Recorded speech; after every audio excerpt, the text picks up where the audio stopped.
Hi hello ನಮಸ್ಕಾರ. ನಾನು ನಿಮ್ಮ ಪ್ರೀತಿಯ ಮೇನಕಾ ಮುಕುಂದ್. ಚೇತನ ಸ್ವ ಉದ್ಯೋಗ ಸಂಸ್ಥೆಗೆ ಸ್ವಾಗತ ಸುಸ್ವಾಗತ. ಓಕೆ, ಇವತ್ತು ಏನರ ಬಗ್ಗೆ ವಿಡಿಯೋ ಮಾಡ್ತಾ ಇದ್ದೀನಿ ಅಂತಂದರೆ, ಆರಿವರೆಗೂ ತುಂಬ ಟ್ರೆಂಡ್.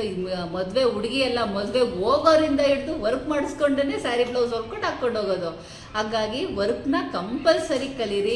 2 ತಿಂಗಳು ಕಷ್ಟಪಟ್ಟರೆ ಸಾಕೊಂಡ್ರು. ಆರಿ ವರ್ಕ್ ಕಂಪಲ್ಸರಿ 2 ತಿಂಗಳು ಇರುತ್ತೆ. ಒಂದು ಬೇಸಿಕ್ ಇರುತ್ತೆ, ನೆಕ್ಸ್ಟಲ್ಲಿ ಡಿಸೈನ್ಸ್ ಇರುತ್ತೆ. ಇನ್ನೂ ಬೇಕು ನಮಗೆ ಮೇಡಮ್, ನಾವು ಹೊರಗಡೆ ಕಲ್ತಿದ್ದೀವಿ, ಇನ್ನೂ ಸ್ವಲ್ಪ ಎಕ್ಸ್ಟ್ರಾ ಬೇಕು ಅಂತಂದರೆ ಅದರಲ್ಲೂ ಕೂಡ ಬ್ರೈಡಲ್ ಎಲ್ಲ ಬಂದೋಗುತ್ತೆ.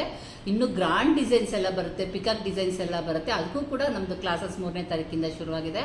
ಆರಾಮಾಗಿ ಗೊತ್ತಿರೋರು ಸೇರ್ಕೊಳ್ಳಿ, ಗೊತ್ತಿಲ್ಲದವರು ಕೂಡ ಸೇರ್ಕೊಳ್ಳಿ. ಗೊತ್ತಿರೋರು ಬೇಸಿಕ್ ಏನೂ ಗೊತ್ತಿಲ್ಲ ಅನ್ನೋರು ಬೇಸಿಕ್ಕಿಗೆ ಸೇರ್ಕೊಳ್ಳಿ. ಸ್ವಲ್ಪ ಗೊತ್ತಿದೆ ಅಂದರೆ ಅಡ್ವಾನ್ಸಿಗೆ ಸೇರಿಕೊಂಡು ಕಲ್ತ್ಕೊಳ್ಳಿ. ಬ್ಲೌಸ್ಗೆಲ್ಲ ಹಾಕೋದಿರುತ್ತೆ.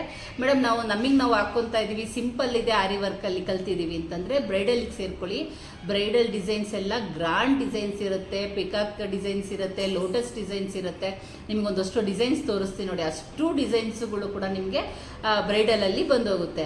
ಆರಾಮಾಗಿ ನೀವು ಮನೇಲೇ ಕೂತ್ಕೊಂಡು ಎಲ್ಲೂ ಕೆಲಸಕ್ಕೆ ಹೋಗದೆ ತಿಂಗಳಿಗೆ 10,000 ರಿಂದ 15,000 ರೂಪಾಯಿ ಕಣ್ಣು ಮುಚ್ಕೊಂಡು ದುಡಿಬೋದು. ಇದೇನು ಮ್ಯಾಮ್ ಹಿಂಗಂತೀರಾ, ನಮ್ಮ ಕಡೆ ಕೊಡೋದೇ ಇಲ್ಲ ಅಂತ ಅನ್ಕೋಬೋದು. ಖಂಡಿತವಾಗ್ಲೂ ಇಲ್ಲ. ಆರಿ ವರ್ಕಿಗೆ ಅಷ್ಟು ಡಿಮ್ಯಾಂಡ್ ಇದೆ. ಸ್ಟಾರ್ಟಿಂಗ್ ಪ್ರೈಸ್ ಏನೇ ಕಮ್ಮಿ ಅಂದರೂ ಸಿಂಪಲ್ ಒಂದು ಬೀಡ್ಸಲ್ಲಿ ನೀವು ವರ್ಕ್ ಮಾಡಿಸ್ಕೊಂಡ್ರೆ 1,500,000 ಸ್ಟಾರ್ಟಿಂಗ್ ಪ್ರೈಸೇ ಇದೆ. ಸಿಂಪಲ್ ಡಿಸೈನು, ಗ್ರ್ಯಾಂಡ್ ಡಿಸೈನ್ ಮಾಡಿದ್ರೆ ಮಾಡಿಸಿರ್ತೀರ. ತುಂಬ ಜನ ಹೆಣ್ಮಕ್ಳು ಬೇರೆ ಕಡೆ ಮದುವೆಗಳಲ್ಲಿ ಮೇಡಮ್ ನಾವು 5,000 ಕೊಟ್ಟು ಮಾಡಿಸಿದ್ವಿ, 10,000 ಕೊಟ್ಟು ಮಾಡಿಸಿದ್ವಿ ಅಂತ ಹೇಳ್ತೀರಾ. ಕಡಿಮೆ ಅಂದರೆ 1,500ದಿಂದ ಹಿಡಿದೆ ಡಿಸೈನ್ಸು. ಅಷ್ಟು ಬೇರೆ ಕಡೆ ಕೊಟ್ಟು ಮಾಡಿಸೋದು. ನಿಮ್ಮ ಮನೇಲಿ ಫ್ರೀ ಇರೋ ಟೈಮಲ್ಲಿ ಮಕ್ಕಳು ನೋಡಿಕೊಂಡು ಮನೆ ಕೆಲಸ ಮಾಡಿಕೊಂಡು ನೀವು ಕುತ್ಕೊಂಡು ಫ್ರೀ ಇರೋ ಟೈಮಲ್ಲಿ ಆರಾಮಾಗಿ ಕಲಿಬೋದು. ಇದು ಯಾವುದೇ ಏಜ್ ಲಿಮಿಟ್ ಇಲ್ಲ.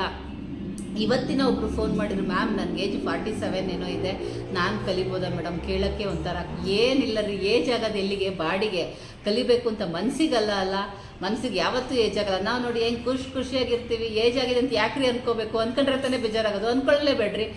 ಖುಷಿಯಾಗಿ ಜೀವನ ನಡೆಸಿ, ನಿಮ್ಮ ದುಡಿಮೆ ನೀವು ಮಾಡ್ಕೊಳ್ಳಿ, ವಿದ್ಯೆ ಕಲೀರಿ. ಕಲಿಯೋಕ್ಕೆ ನನ್ನ ಸ್ಟೂಡೆಂಟು 73 ವರ್ಷದ ಆಂಟಿ ನನ್ನ ಡಿಸೈನ್ ಕ್ಲಾಸ್ಗೆ ಸೇರಿಕೊಂಡು ಅವರು ಕ್ಲಾಸ್ ಕಲ್ತಿದ್ದಾರೆ. ಮೊನ್ನೆ ಸರ್ಟಿಫಿಕೇಟ್ ಕೊಡ್ಬೇಕಾದ್ರೆ ಅವ್ರನ್ನ ಕರೆಸಿ ಸನ್ಮಾನ ಮಾಡಿದ್ದೀನಿ. ಯಾಕಂದರೆ 70 ವರ್ಷ ಆದರೂ ನನಗೆ ಕಲಿಬೇಕು ಅಂತ ಹೇಳ್ಬಿಟ್ಟು ಅವರಿಗೆ ಜೋಶ್ ಇದ್ದು ಕಲಿತಾ ಇದ್ದಾರೆ. ನಾನು ಹೊಲ್ಕೊತೀನಿ ಮ್ಯಾಮ್ ಅಂತ ಸೇರಿಕೊಂಡು ಕಲ್ತ್ಕೊಂಡಿದ್ದಾರೆ. ಭಾಳ ಖುಷಿಯಾಗುತ್ತೆ. ಅವ್ರಿಗೆ ಅಷ್ಟಿರಬೇಕಾದ್ರೆ ನಮ್ಮ ಕಡಿಮೆ 45-50 ವರ್ಷ ಯಾವ್ರಿ ಕಲ್ತ್ಕೊಳ್ರಿ. ಏಜ್ ಯಾವುದೇ ಲಿಮಿಟ್ ಇಲ್ಲ. ಕುಚ್ಚಾಗಲಿ, ಟೈಲರಿಂಗ್ ಆಗಲಿ, ಆರಿ ವರ್ಕಿಗೆ ಯಾವುದೇ ಏಜ್ ಲಿಮಿಟ್ ಇಲ್ಲ.